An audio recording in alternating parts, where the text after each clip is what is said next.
y pensamos que hay pecados más pequeños que otros, ¿no? Y nos damos permiso de pecar de cierta manera, ¿no? A lo mejor decimos, no, yo no soy soy un ladrón, yo no he asaltado un banco o cosas así, pero las cosas que hacemos las minimizamos y nos damos permiso de hacer, ¿no? Puedo decir esto porque es pequeño. Incluso hay cosas que en nosotros las vemos pequeñas y en los demás las vemos muy grandes, ¿no? Si alguien alrededor mío miente, mira, es mentiroso. ¿No? Y si uno miente de pronto, una mentirita blanca, no pasa nada, no afecta a nadie. ¿Quién se va a dar cuenta de esto? Pero debemos saber que sin duda hay pecados que traen consecuencias diferentes, ¿no? Definitivamente hay pecados en cuanto a la consecuencia, repito, y solo en cuanto a la consecuencia, podríamos pensar que hay pecados más grandes en el sentido, repito, de la consecuencia. Pero el pecado es el pecado.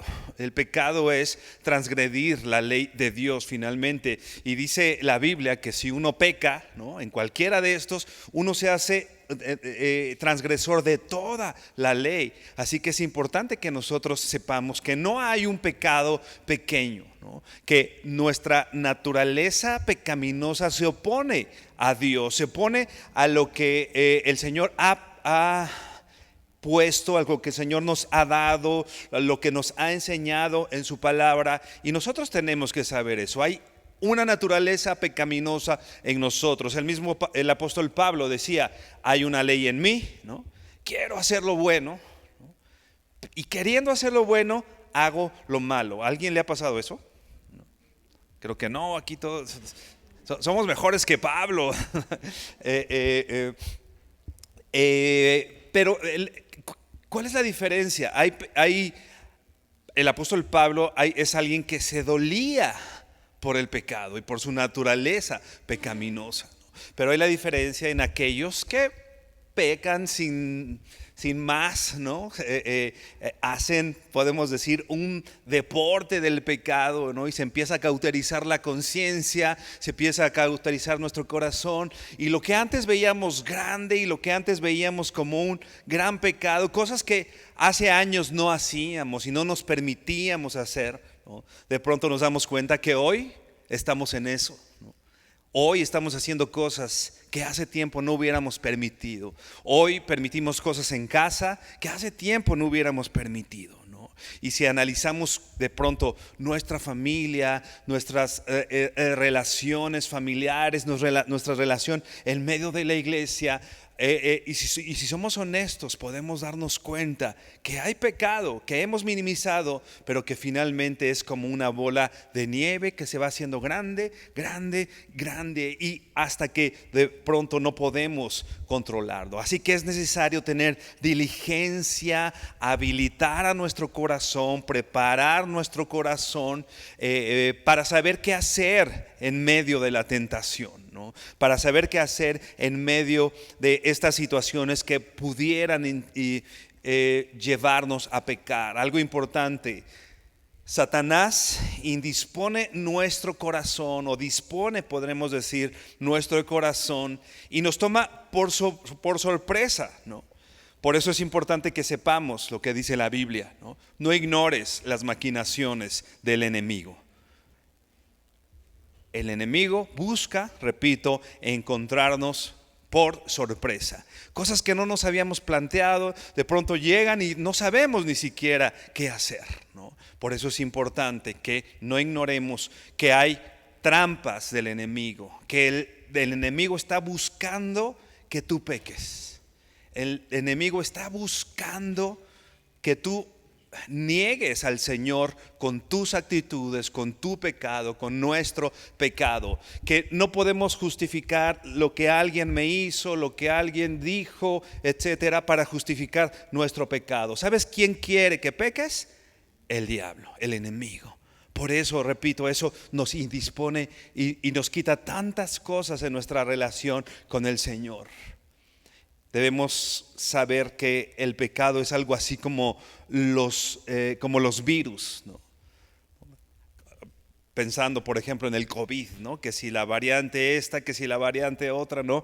Va mutando, va cambiando, se va adaptando, ¿no? Ok, ya no les puedo hacer daño por aquí, entonces lo hago de otra manera. Y debemos saber eso. Esa es nuestra lucha de todos los días. Nuestra lucha contra el pecado. Así que debemos estar apercibidos, ¿no? De estas cosas que, repito, buscan separarnos de nuestra relación con el Señor. Justamente ve por favor a la segunda carta a los Corintios, capítulo 2, verso 11. Yo te la voy a leer en la Biblia de la Nueva Biblia de las Américas. Segunda a los Corintios 2, 11. El verso que ya estábamos citando, que dice así, te lo repito, te lo voy a leer en la Nueva Biblia de las Américas. Dice así: para que Satanás no tome ventaja sobre nosotros, pues no ignoramos sus planes. ¿Sabes qué? Satanás busca tener ventaja sobre nosotros.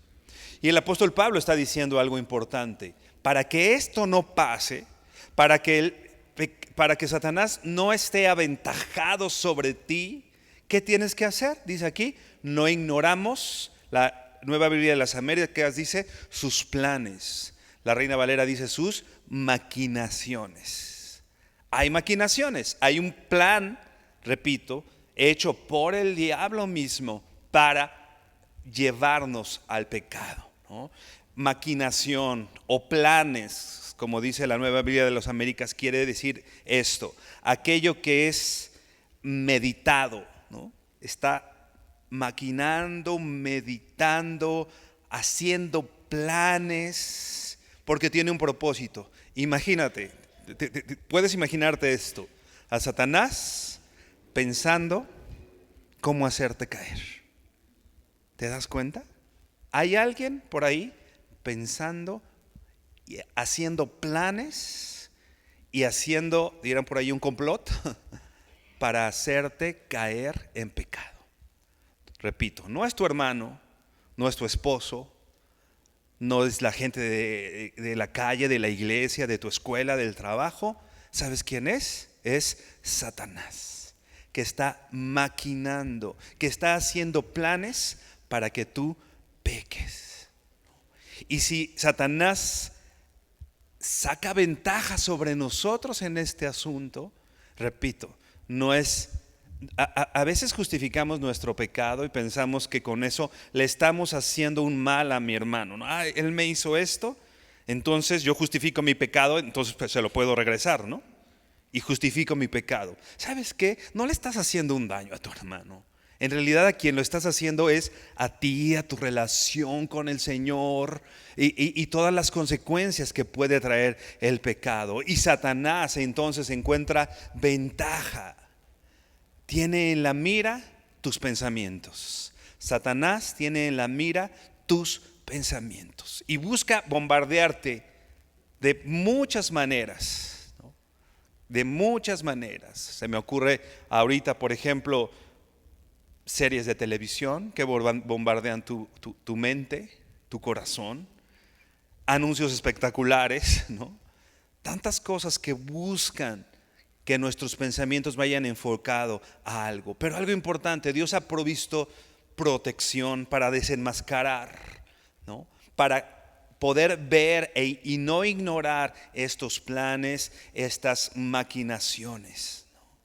No tome ventaja sobre vosotros. La Nueva Traducción Viviente traduce esta frase así: para que Satanás no se aproveche. Para que Satanás no se aproveche de ti. Y esas cosas que el Señor ha provisto para poder estar apercibidos del pecado, para poder salir triunfantes en medio de la tentación, para guardar nuestro corazón, finalmente es verlo a Él, ver a su palabra. Estas cosas no están en nuestro corazón de manera natural. A veces confiamos demasiado en nuestro corazón, confiamos demasiado en nosotros mismos, nos creemos fuertes, pero lo que el Señor, repito, nos ha dado no está en nosotros, está en Él y está en su palabra. que tenemos que hacer nosotros? Estar pegados a su palabra, estar pegados a lo que dice el Señor. No confiamos en nosotros mismos. No nos tenemos que estar viendo a nosotros mismos en medio de la tentación. Lo vemos a Él y vemos su palabra.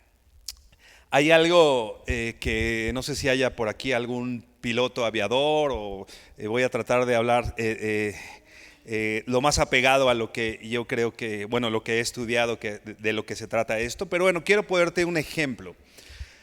En las reglas de la aeronáutica, de los aviones, hay un término que se llama el vuelo por instrumentos. Volar por instrumentos. ¿De qué se trata esto? Son reglas, son normas, son procedimientos establecidos por el reglamento de la circulación aérea de los aviones, etcétera, que regulan justamente a los aviones, a las aeronaves, etcétera, con base en los instrumentos de navegación, los instrumentos que ellos tienen, ¿no? Por eso se llama por instrumentos, ¿no?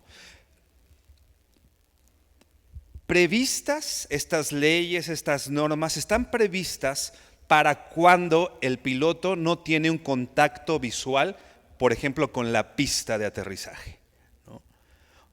El piloto no está viendo, por ejemplo, hay condiciones de mucha niebla, de mucha lluvia. Hay momentos que el piloto no puede ver, ¿no? Ha habido momentos en mi vida, y estoy seguro que ha habido momentos en tu vida en la que no puedes ver. ¿Qué tenemos que hacer? Lo que hacen los pilotos es volar por instrumentos. ¿De qué se trata? Lo que ellos saben, lo que ellos leyeron en sus manuales. Esta palanca dice que si la subo voy a estar a tal altura y no puedo ver la pista, pero aquí dice que estoy a tal altura, ¿no? Y de la torre de control le van diciendo: tienes que hacer esto, tienes que hacer lo otro, súbele, bájala, dale vuelta a la izquierda, quita presión, etcétera, ¿no? Ellos no ven nada. ¿En qué están confiando? En el conocimiento que el manual o sus procedimientos dicen y en lo que la torre de control dice. Así nosotros no tenemos una visión. Y hay momentos que en especial no tenemos una visión o una perspectiva clara de las cosas. En medio de la tentación, muchas veces nosotros no tenemos una perspectiva clara. En medio de, tal vez incluso del sufrimiento, incluso en medio de la mucha alegría, nosotros no tenemos, nuestra percepción está un poco nublada. Cuando estamos muy emocionados, muy contentos, también no es un buen momento quizá para tomar ciertas decisiones. Cuando estamos muy tristes en medio de la tentación. Por eso la torre de control da instrucciones de rumbo, de altitud, que obedecen a las reglas que el piloto y la torre de control ambos conocen. Esos instrumentos para nosotros es la palabra de Dios, es lo que el Señor dice. Volar por instrumentos. No confíes en ti, no confíes en tu corazón. Está demasiado valorado, ¿no? O sobrevalorado esta cuestión de confía en tu corazón, lo que te diga tu corazón, ¿no? Incluso en medio de los cristianos esta cuestión de lo que te dé paz, ¿no? Y vamos tomando decisiones por lo que yo siento que me da paz es esto, ¿no? Sabes que nosotros no nos guiamos por lo que sentimos. Nosotros nos guiamos por lo que dice la palabra del Señor. Porque ¿sabes qué? Nuestro corazón es engañoso. No puedo confiar en mí mismo. No puedo confiar en mi corazón. Hermano, no puedes. No es una buena idea para ti, para tu vida, para tus decisiones, para tu relación con el Señor, para la relación con tus hijos, con tu esposa. No es bueno lo que te dice tu corazón. Ve por favor a Jeremías, capítulo 17, verso 9.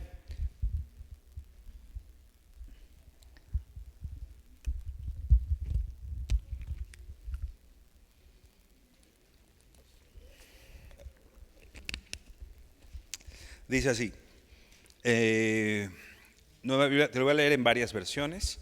La Nueva Biblia de las Américas traduce así este texto. Jeremías 17:9. Más engañoso que todo es el corazón, y sin remedio, ¿quién lo comprenderá? En las novelas y en el radio te dicen, confía en tu corazón. Tu compañero de trabajo te dice lo que te diga tu corazón. A veces tus hermanos cristianos lo suavizan diciendo lo que te dé paz. Pero ¿qué dice la Biblia?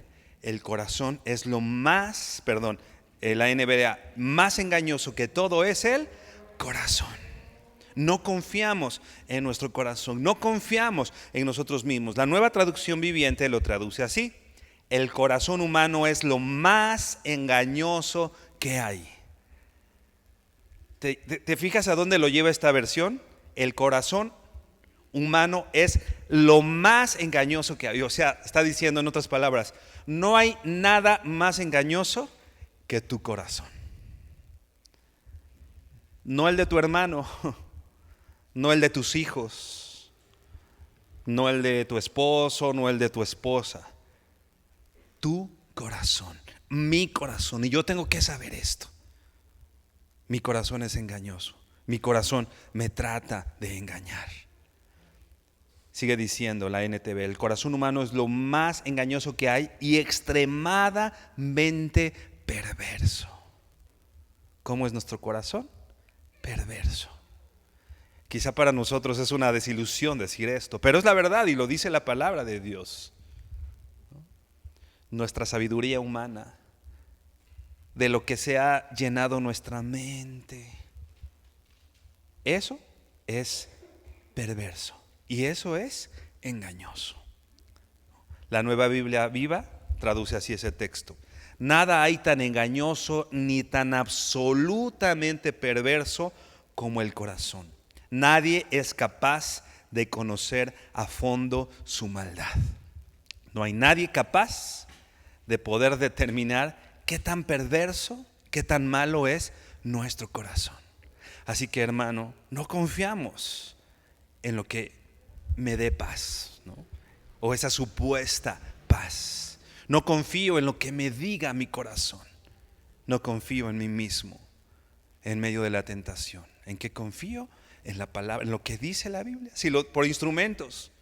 Si lo dice la Biblia, es verdad.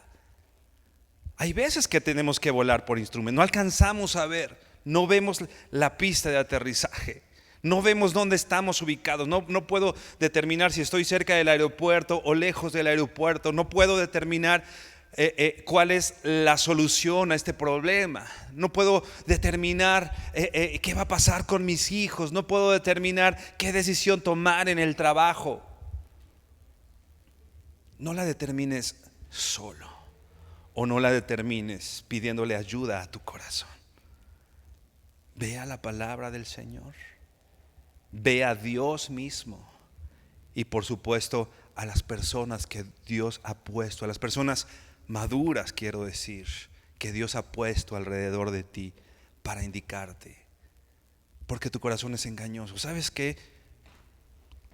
Muy difícilmente nosotros vamos a entender o vamos a tener claro nuestro propio pecado, porque nosotros lo justificamos y muchas veces caemos en nuestro mismo engaño, ¿no? Yo me la creo, pienso que esto es correcto y yo lo pienso y estoy autoengañándome, o mi corazón me está engañando. Entonces yo necesito que alguien venga y me diga, ¿sabes qué? Lo que tú estás haciendo es pecado, es pecaminoso. Por supuesto, no nos gusta, pero finalmente es el modelo de Dios. La Biblia dice que nos exhortemos unos a otros, ¿no? No tomes esas decisiones tú solo. No estamos solos. Empezábamos diciendo eso. Somos familia, ¿no? Si yo voy a tomar una decisión importante, pero incluso aunque no sea importante, ¿no? O no tan importante. Yo en la mañana le le preguntaba a mi esposa qué saco ponerme hoy, ¿no? Por supuesto, ella tiene mucho más idea de cómo vestir que yo, ¿no? Mi hija sabe que tiene que pedir consejo, ¿no? ¿Qué zapatos me pongo, mami? ¿No? ¿Por qué si hasta en estas decisiones tan pequeñas pedimos opinión, pedimos consejo? ¿Por qué no en las cosas que son mucho más determinantes? No vamos con alguien maduro. Si llegas con tu amigo que está peor que tú y pues obviamente, ¿qué te va a decir? Pues confía en tu corazón, ¿no?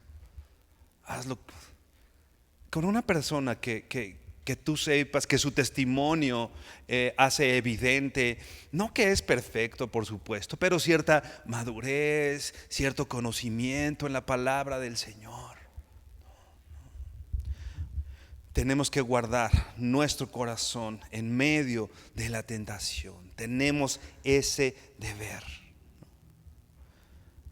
Muy pocas personas tienen la suficiente capacidad, o yo diría, las personas no tenemos la capacidad de poder detectar este engaño o estos argumentos que el diablo nos da que nos llevan a pecar. Y muchas veces nosotros no tenemos cómo escapar seguros de esas tentaciones, ¿no? Y salir bien librados de esto. Uno de esos planes, uno de esos engaños que nosotros nos creemos, dice, ya leíamos, ¿no? No ignorando sus maquinaciones, no ignorando los planes que el diablo tiene en contra de nosotros. Uno de estos engaños en nuestro corazón es que hay pecados pequeños, ¿no? Que hay pecados que no importan, o que el pecado del otro es más grande. Entonces, si el pecado de esta persona es tan grande, justifica, pues este se ve chiquito, entonces, pero yo no estoy haciendo tal cosa, pero yo no estoy haciendo tal situación, ¿no? Esta es una maquinación del enemigo. Pensar que porque alguien más hace cosas más, aparentemente cosas más graves, tú puedes darte el permiso de pecar. O porque alguien te hizo, ¿no? Justificamos nuestro propio pecado porque mis padres me educaron de esta manera, o porque mi padre me hizo, o porque mi esposo me hizo, entonces yo puedo responder de una manera pecaminosa, y entonces también ahí sí se justifica mi pecado, ¿no? Ahí sí justifica, yo puedo pecar porque el que primero pecó fue él, ¿no? ¿Discurso de quién? Pues desde el principio, Adán hizo ese discurso, ¿no? La mujer que me diste, y justificó su pecado porque alguien más lo estaba haciendo o porque alguien lo incitó a pecar. ¿Sabes qué, hermano? Tu pecado es responsabilidad tuya. Mi pecado es responsabilidad mía, ¿no? No hay pecados pequeños. No podemos justificar nuestro pecado por el pecado de los demás. Ve por favor a Cantares 2:15.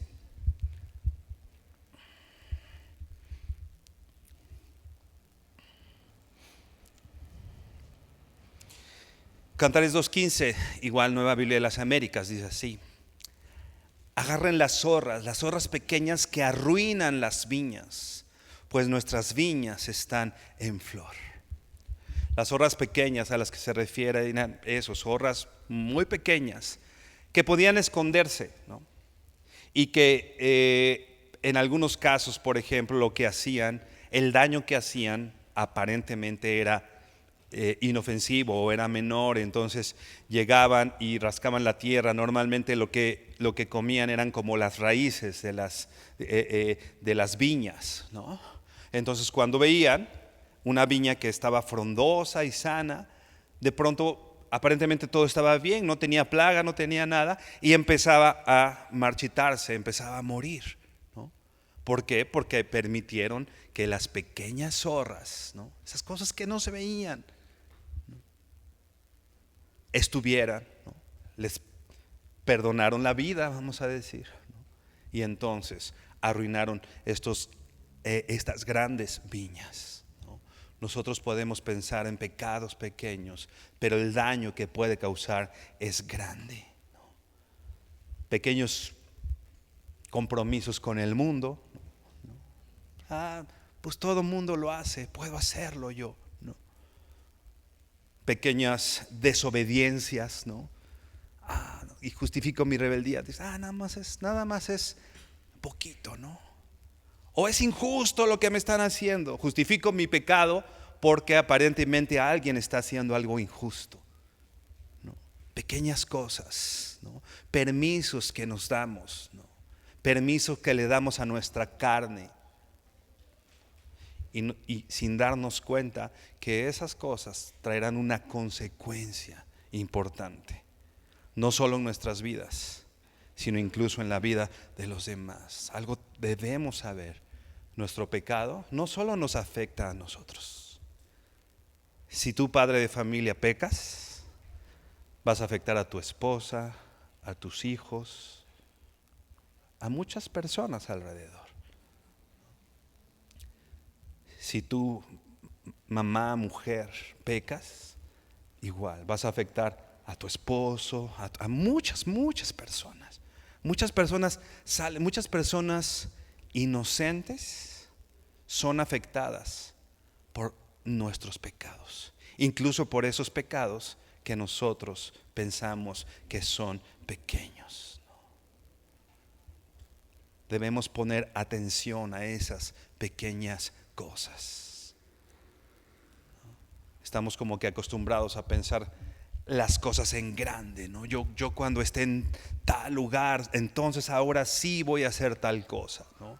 Yo cuando esté en tal lugar, entonces sí voy a resolver de esta manera. Yo cuando, minimizando incluso el lugar donde estamos, ¿no? Minimizando las cosas que hacemos hoy y pensamos que son cosas pequeñas, ¿no? Y pensamos que no son cosas importantes. Decía un militar, ¿no? Y un dicho que ha trascendido, seguramente lo has oído. Dice así: si quieres cambiar al mundo, comienza con tender tu cama. Decía, ¿no? Si quieres cambiar el mundo, comienza con tender tu cama. Estamos bien preocupados por el mundo. Y decía este militar: esas tareas pequeñas están mostrando tu carácter, están mostrando quién eres. Así que sería importante, no sé si sea bueno el examen un domingo en la mañana, pero que voltees a ver tu cama. ¿Cómo dejaste tu cama?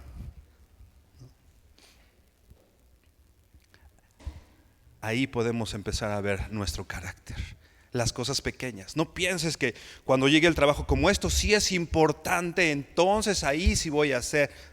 No, las pequeñas cosas. Las cosas pequeñas es lo que tú eres. Cómo tendiste tu cama, cómo le hablaste a tu esposo, cómo trataste al mesero, cómo trataste a la persona que te despachó las tortillas. No. Si quieres cambiar el mundo, comienza con tender tu cama. No pienses que, cuando salga tal pecado, cuando yo enfrente tal pecado, entonces yo sí voy a salir firme, porque esos pecados grandes yo puedo con ellos. Hermano, si no puedes con los chiquitos, ¿no? Si no podemos con los pequeños, ¿sabes qué, hermano? Empieza con eso. La manera pecaminosa con que tratas a los demás, ¿no? La manera pecaminosa con que tratas a tu familia, la manera pecaminosa que está en todos lados, hermano. Esa pequeña rebeldía que hay en nuestro corazón, que la justificamos, ¿no? Las pequeñas cosas. Decía este militar que te cito, ¿no? Si dejas tu cama tendida y de pronto te vas y tienes un día horrible, decía él, por lo menos vas a regresar a tu casa y saber que tu cama está tendida, ¿no? Y que ya puedes llegar y estar a gusto, ¿no? Las cosas pequeñas de verdad, hermanos, aprendamos a observarnos. El orden, la puntualidad, ¿no? La puntualidad no solo en el hecho de yo llegar temprano, sino que la forma en que tratas a los demás y el compromiso que tú tienes con los demás se determina en cuánto valora su tiempo, ¿no? Y si tú llegas tarde, no solo es, ya llegué tarde, ¿no? Es una pequeña zorra, ¿no? Entonces es importante. Ve por favor Eclesiastés 10. Vamos a leer desde el verso 1. Dice un predicador: los pequeños pecados son padres de los mayores. Los pequeños pecados son padres de los grandes pecados. Así empiezan las cosas, ¿no? Bueno, vamos a ver lo que dice Eclesiastés 10, verso 1. Te voy a leer yo la versión Reina Valera contemporánea en esta ocasión. Es muy parecida a la Reina Valera, pero hay un punto que me llamó mucho la atención y que, bueno, considerando varias versiones, creo que va a ser muy útil que lo leamos en esta versión. Dice el verso 1: el mal olor de una mosca muerta echa a perder el mejor perfume. La tontería más pequeña afecta el prestigio. ¿Te das cuenta? El mal olor de una mosca muerta echa a perder el mejor. Pero a lo mejor tú piensas que haces bien todo, pero ¿sabes qué determina la cosa? El detalle. La tontería, dice esta versión, más pequeña afecta el prestigio, ¿no? Un poco, por ejemplo, lo que te decía, la cama, la puntualidad, cómo tratas a los demás. La cuestión más pequeña afecta.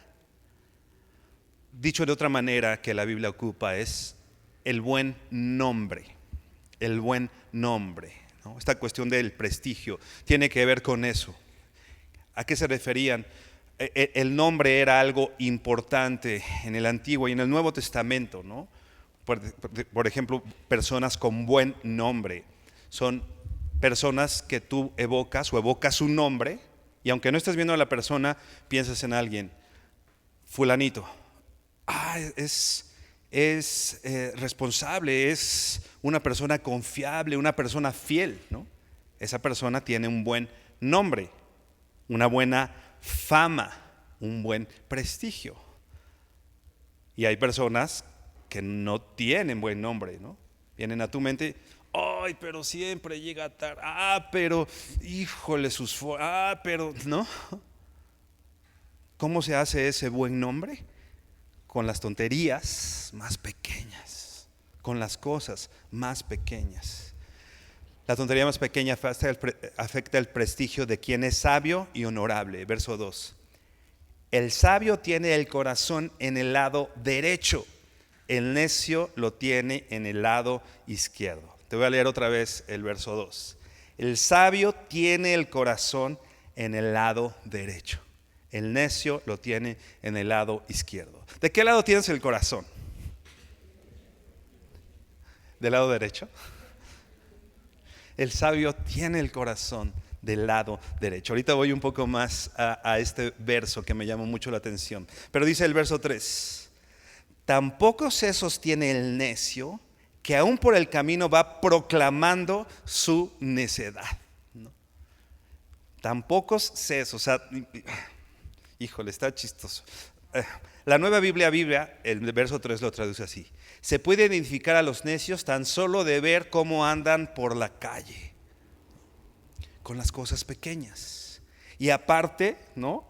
Dice aquí, van proclamando su necedad. Aparte, vamos presumiendo por ahí, ¿no? Que nosotros sí sabemos hacer las cosas bien, y lo único que estamos haciendo es proclamar nuestra propia necedad y hacer aún más evidente que lo que somos es no sabios, sino lo que somos es unos necios, ¿no?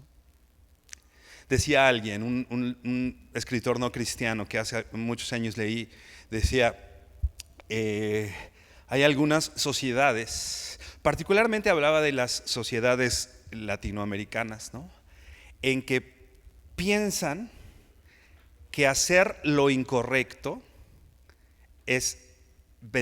los hace parecer inteligentes, ¿no? Por ejemplo, me metí a la fila y me ahorré 2 horas. En una sociedad en la que estamos, ese es el inteligente, ¿no? Soy bien inteligente porque, mira, siempre llego tarde y me pagaron lo mismo, entonces yo soy inteligente, ¿no? Me pasé el alto y llegué antes que todos, ¿no? Soy bien bueno, soy bien inteligente. No vivimos en una sociedad así. Nos creemos inteligentes, ¿no? Pero ¿qué estamos haciendo con eso?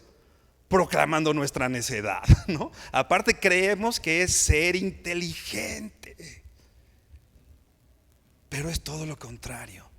Con esto estamos proclamando, diciendo por ahí, soy necio, ¿no? Poniéndonos un letrero aquí, ¿no? Dice aquí tal cual eso, ¿no? Tampoco se sostiene el necio que aún va por el camino proclamando su necedad. El verso 2, regresemos un poco. El sabio tiene el corazón del lado derecho. La mano derecha, ¿no?, tiene vamos primero con la mano izquierda. La mano izquierda, en la mayoría de personas que somos diestras, ¿no?, pues tiene la fama de, o más bien no la fama, sino que, bueno, es una realidad, ¿no? Si yo trato de escribir con la mano izquierda, no, pues me salen puros garabatos. Si yo trato de hacer algunas cosas, o muchas de las cosas que hago con la mano izquierda, no voy a poder, ¿no? El necio tiene el corazón en la mano izquierda. Toma sus decisiones con necedad, con lo que siente. El lado izquierdo, y esta cuestión del corazón en la mano izquierda es, pues yo voy donde me guíe mi corazón, y mi corazón me está guiando a escribir con patas de araña, ¿no? Y así tomamos nuestras decisiones, y así planificamos nuestra vida, y así tenemos nuestra relación con Dios, y así fundamentamos nuestra relación con todos, con nuestro esposo, con nuestra familia, etc. El sabio, en cambio, tiene el corazón del lado derecho, donde hay más habilidad, donde me siento más cómodo tomando decisiones, ¿no? Entonces es importante saber esto, ¿no? Tenerlo en la mano derecha habla de que puedo ocuparme de mis asuntos con habilidad, con destreza, que puedo recibir consejos, que estoy, por ahí le llaman inteligencia emocional, ¿no? Que como estamos viendo en la Biblia no está tanto en mí, está en mi disposición a obedecer lo que dice Dios y lo que dice su palabra, ¿no? Lo que dice el consejo. En la multitud de consejos hay sabiduría, ¿no? Es importante entonces saber esto. Si cometemos ese pecado, por pequeño que sea, estás ofendiendo a un Dios grande. Si cometemos ese pecado, aunque yo mismo lo justifique, aunque yo pienso que yo tengo una razón de peso para cometer ese pecado, al gritarle al que te gritó, no estás ofendiendo al que te gritó, estás ofendiendo a un Dios grande. Al responder con ira al que te trató con ira, no le estás haciendo nada a él. En realidad, al no perdonar a la persona, ¿no? Es importante que aún esas cosas pequeñas ofenden al Señor, que envió a su Hijo a morir por nuestros pecados, por los pequeños y por los grandes. Pero aún tus pecados pequeños llevaron a Jesucristo a la cruz, ¿no? Hemos recibido su misericordia. hemos recibido su gracia. Así que es importante voltear hacia Él, no justificando nuestro pecado, sino no aliarnos con la tentación y con el pecado. ¿A qué me refiero con aliarnos, no? Esta cuestión de justificar. No me hago uno con Dios al decirle esto es pecado, sino me hago uno con el pecado para decirle a Dios esto no es pecado. No estoy pecando. Al defenderme a mí mismo y decirle a Dios, no, Señor, esto no es pecado. Mi alianza es con el pecado. No me estoy aliando con Dios. Más bien hay que pensar en la santidad de Dios, en la grandeza de su santidad y en la misericordia que como hijos de Dios hemos recibido. Deberíamos sentirnos como el apóstol Pablo, ¿no? Miserables de nosotros por el pecado y no justificarlo. Saber quiénes somos delante del Señor. Otro de esos planes engañosos del enemigo en cuanto al pecado, otra de esas maquinaciones que vienen a nuestra mente, es pensar que como Dios es misericordioso, entonces Dios mismo va a justificar mi pecado, ¿no? Al fin Dios es misericordioso, entonces, ¿no? Si Dios aplicara su justicia en todos, pues entonces ya todos estaríamos muertos. No, pues Dios es misericordioso, ¿no? Dios es misericordioso y Dios perdona, pero su perdón, pero su justicia no nos lleva a seguir pecando. No podemos pensar que Dios ofrece perdón a los pecadores que se solazan en su pecado. Dios ofrece perdón al pecador arrepentido. Pero si justificamos nuestro pecado, pero si te justificas a ti mismo, ¿no? Había un sector muy famoso, ¿no? Hace algunas décadas, el Mocha Orejas, ¿te acuerdas? Me acuerdo que cuando lo aprendieron, venía y con una cara de como de aquí no pasa nada, ¿no? No sé si te acuerdas, un poco así como que, no así como temeroso, sino así. Y le hacían una entrevista y en esa entrevista le preguntaron, ¿y Dios, no? Después de lo que hizo, ¿no? Bueno, no voy a describir aquí todo lo que hizo, ¿no? Pero era un torturador. Le preguntan, ¿y Dios? ¿Qué piensas de Dios? Y la respuesta de él fue, pues que me perdone, es Dios, ¿no? Y Dios perdona, ¿no? Es su chamba, ¿no? Que me perdone. Eso lo hizo un sector famoso y te aseguro que si lo volvemos a ver así como que, ay, ¿qué le pasa? ¿No? Pero ¿cuántas veces nosotros tenemos la misma actitud? Pecamos, Dios, y pedimos perdón, pero no de esa manera de, miserable de mí. Casi como este hombre diciéndole, Señor, perdóname, pues es tu chamba, ¿no? Señor, perdóname porque se supone que eres misericordioso, ¿no? Ve por favor a Números, el libro de los Números 15. Vamos a leer desde el verso 27.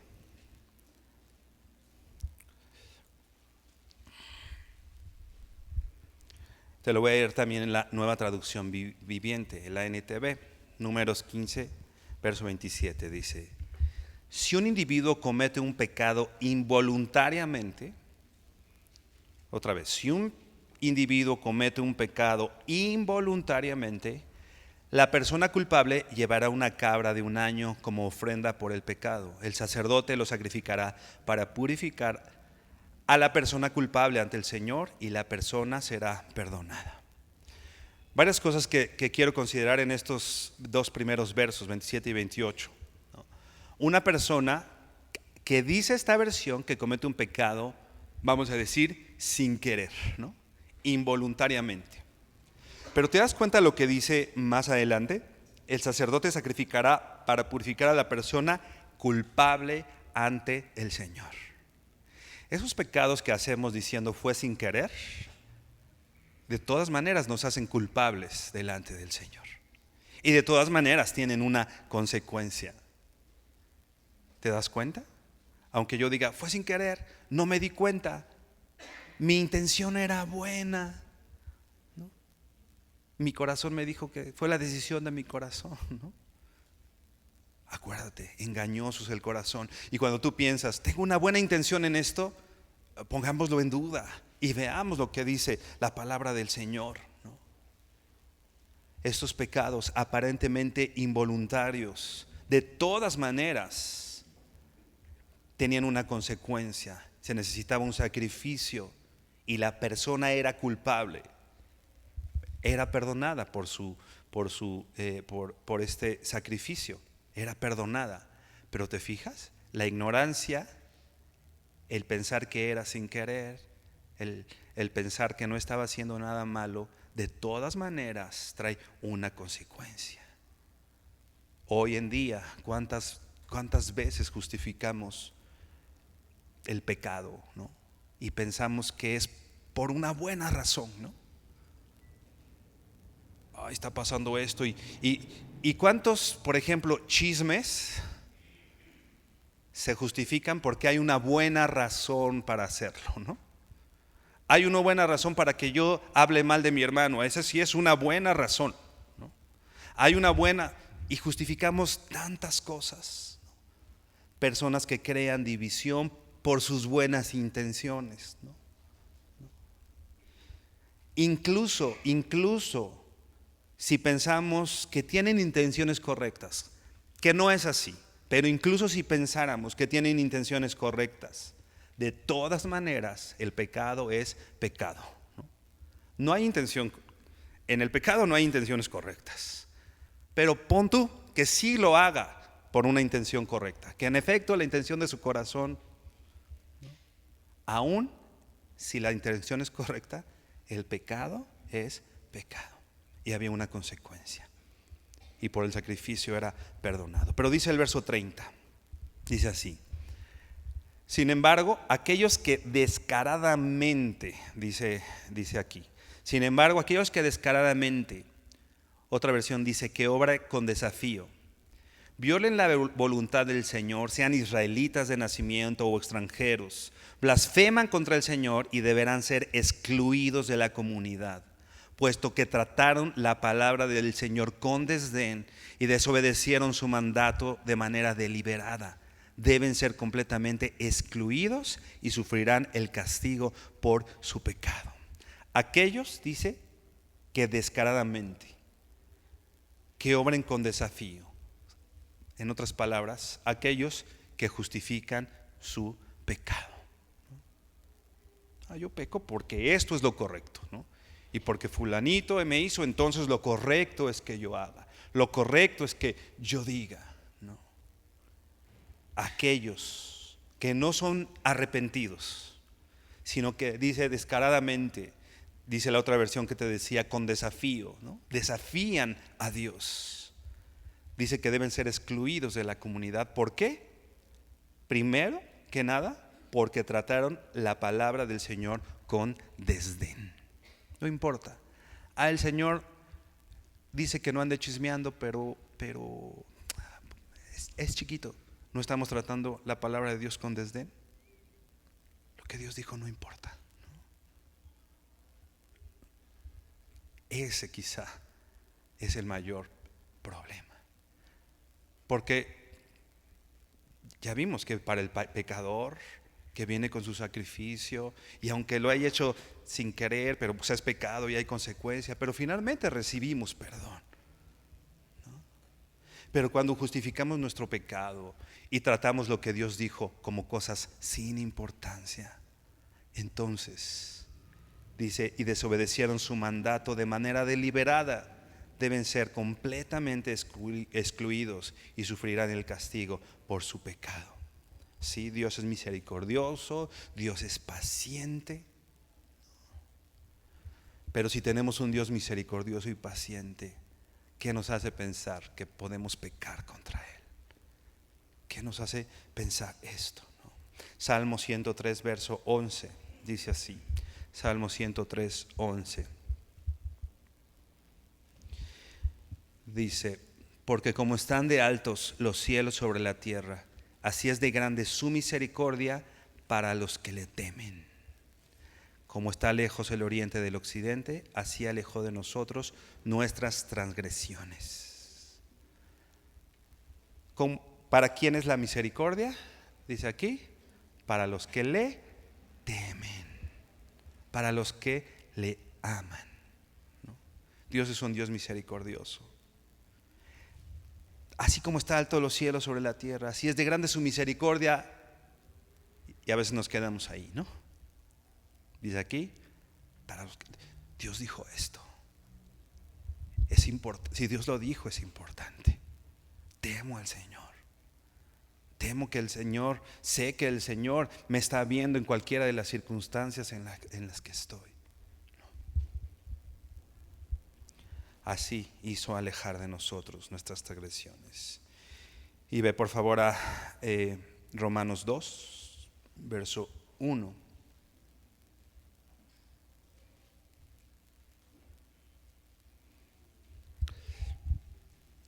Ya vimos a aquellos que tratan la ley y la palabra de Dios con desdén. Ya vimos en contraste a las personas que le temen y lo aman y vienen arrepentidos delante del Señor sin justificar el pecado. Romanos 2, verso 1 dice: por lo cual eres inexcusable, oh hombre, quien quiera que seas tú que juzgas, pues en lo que juzgas a otro, te condenas a ti mismo, porque tú que juzgas haces lo mismo. Mas sabemos que el juicio de Dios contra los que practican tales cosas es según verdad. Y piensas esto: oh hombre, tú que juzgas a los que tal hacen y haces lo mismo, ¿que tú escaparás del juicio de Dios? Y verso 4: o menosprecias las riquezas de su benignidad, paciencia y longanimidad, ignorando que su benignidad te guía al arrepentimiento. La benignidad de Dios, su amor, su paciencia, su longanimidad, nos lleva a vivir una vida en arrepentimiento. ¿Te das cuenta? De lo contrario, si yo veo la misericordia de Dios y al ver la misericordia de Dios digo: es misericordioso, entonces puedo pecar. ¿Qué estoy haciendo? Menospreciando las riquezas de su bondad, menospreciando las riquezas de su perdón, tratando con desdén quién es Dios, lo que dijo Dios, ¿no? Su benignidad nos lleva a dejar de hacer las cosas como yo creo que son correctas, a dejar de hacer las cosas a como me guía mi corazón o mis sentimientos o mi criterio, para empezar a hacer como Dios dice que se hagan. El arrepentimiento nos lleva a apartarnos de lo que no glorifica a ese Dios misericordioso, paciente, a ese Dios bueno. Y por último, vea Lamentaciones 3:22.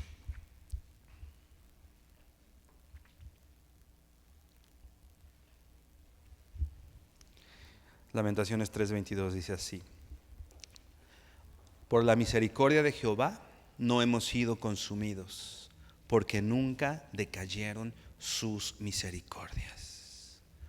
Por la misericordia de Jehová no hemos sido consumidos. A veces pensamos o queremos que la justicia se aplique en alguien más, ¿no? ¿Te acuerdas de los discípulos diciendo: ¿Qué onda? Oramos para que caiga un fuego consumidor sobre ellos, ¿no? Pero dice aquí: por la misericordia de Jehová no hemos sido, otras versiones dicen, todos consumidos. ¿Sabes qué, hermano? Si no fuera por la misericordia de Dios, Dios ya hubiera acabado contigo y conmigo. No con el mocha orejas, contigo y conmigo, si no fuera por su misericordia. si no fuera por su gracia, si no fuera por su benignidad, por su longanimidad. Nosotros estamos aquí de pie delante del Señor, recibiendo su enseñanza, recibiendo su consejo, sirviendo al Señor por su misericordia, por su gracia, por quien es Él, por lo que Él hizo. Otras versiones en este verso dicen: el amor del Señor nunca se acaba. El amor de Dios se ha prolongado con amor eterno, dice a Jeremías, ¿no? Con amor eterno te he amado, por tanto te prolongué mi misericordia. Todos los que estamos aquí hemos sido receptores de la misericordia y de la gracia del Señor. Por eso estamos aquí. Por eso podemos servirle, porque si no fuera por esto, por su gracia, dice aquí, hubiéramos sido todos consumidos. La justicia de Dios tenía que haber caído sobre nosotros. La muerte eterna. La Biblia habla del infierno y la Biblia habla de ese lugar final para los pecadores, la muerte eterna. Pero finalmente el Señor nos quitó de ahí y se puso Él y recibió la justicia de Dios en Él. Aquel que no conoció pecado, por nosotros se hizo pecado. Por nosotros se hizo pecado para que nosotros fuésemos hechos justicia de Dios en Él. Aún, hermano, por los pecados que nosotros llamamos pequeños. Jesús fue a la cruz aún por los pecados que tú llamas pequeños. Aún por los pecados que tú y yo justificamos. Aún por eso Jesús tuvo que morir. Así que, hermano, no tratemos con desdén su palabra, el conocimiento que el Señor nos da. Tengamos una actitud ante el pecado correcta. La Biblia dice que el que diga que no tiene pecado hace a Dios mentiroso, y la verdad es Dios, y la verdad no está en Él. Nadie de aquí puede decir que no tenemos pecado. Pero incluso si yo digo que no tengo pecado, estoy tratando con desdén lo que Dios dice, porque Dios dice que tengo pecado, ¿no? El punto es: miserable de mí, ¿quién me librará de este cuerpo de maldad? Mas gracias sean dadas a Dios, que nos da la victoria por medio de Jesucristo, que nos ha amado. Por lo cual estoy seguro que ni la muerte, ni la vida, ni principados, ni potestades, ni lo presente, ni lo porvenir nos podrá separar del amor que es en Cristo Jesús nuestro. Él sea la gloria por los siglos de los siglos. Amén. Romanos 11. Inclina tu rostro y vamos a orar. Señor, gracias porque hoy podemos venir delante de ti, Señor, a tu trono de gracia. Dios, qué lujo, Señor, para nosotros es esto: poder venir a la iglesia y saber que tu presencia está en medio de nosotros, que ni con todo el dinero del mundo podríamos pagar todo el lujo que hay derrochado aquí, Señor. Una cita concertada contigo, el mismo creador del cielo y de la tierra, Señor. Gracias porque estás en medio nuestro. Gracias porque estás con nosotros. Gracias porque tu misericordia es grande y tu palabra es verdad, Señor, y tus juicios son todos justos, Señor. Gracias porque nos has perdonado. Y nosotros hoy podemos hablar de tu perdón, de tu misericordia, de tu bondad, que no tenemos de acuerdo a lo que hemos hecho, Señor, sino de acuerdo a tu misericordia, que estamos aquí por ti, Señor. Y si estamos aquí por ti, Señor, también estamos para ti, Señor, porque nuestra vida es para ti, Dios. Danos, Señor, el reconocimiento claro, el entendimiento claro en nuestras vidas, Señor, que nuestra vida te pertenece a ti, porque nos perdonaste, porque nos salvaste. Y nosotros que antes éramos esclavos del pecado, hoy somos siervos de la justicia, siervos tuyos, Señor. Pero sabemos que el que dice que el que no tiene pecado te está diciendo mentiroso, Señor. Pero decía el apóstol Juan que si alguien ha cometido pecado,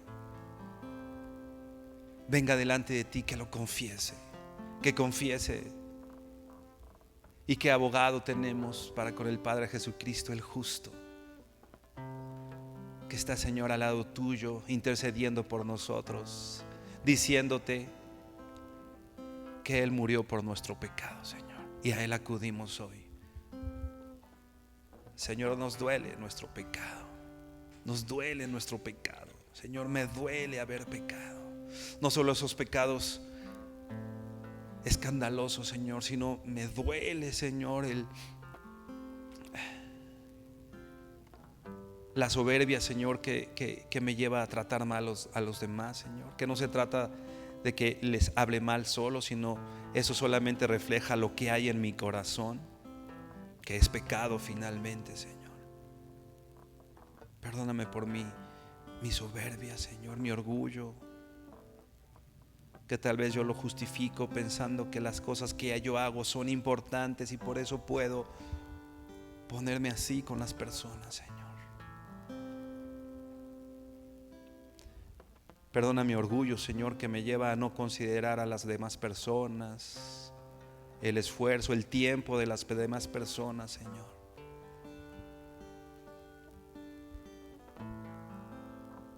Perdona, Señor, las veces que hemos visto de manera incorrecta, Señor, a alguien, Señor, en cualquier sentido que lo hayamos hecho, Padre.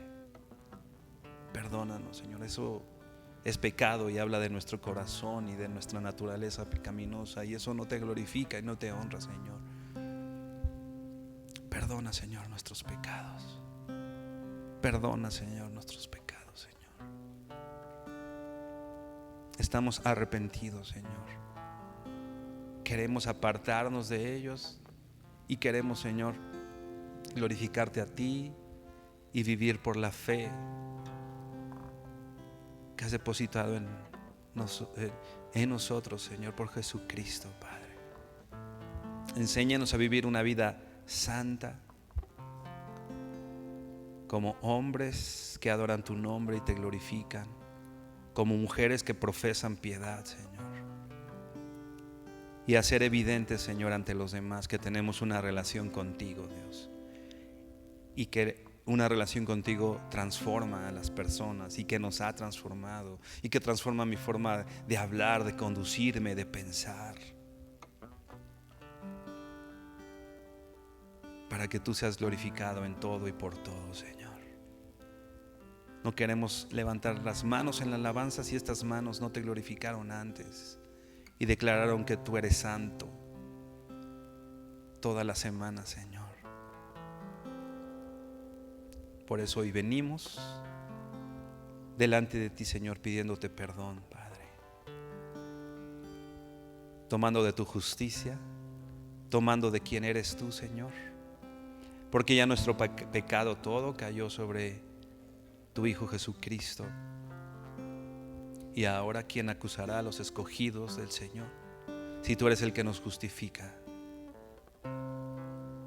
Gracias, Señor, porque nos haces vivir en la victoria que no hemos ganado nosotros, no en la victoria de nosotros sobre el pecado, sino en la victoria de Cristo en la cruz sobre el pecado y sobre la muerte. Gracias, Señor. Te honramos, te bendecimos, te damos gracias y toda la honra y toda la gloria a ti, Padre. En el nombre de tu Hijo Jesucristo. Amén y amén. Mi hermano, que el Señor te bendiga.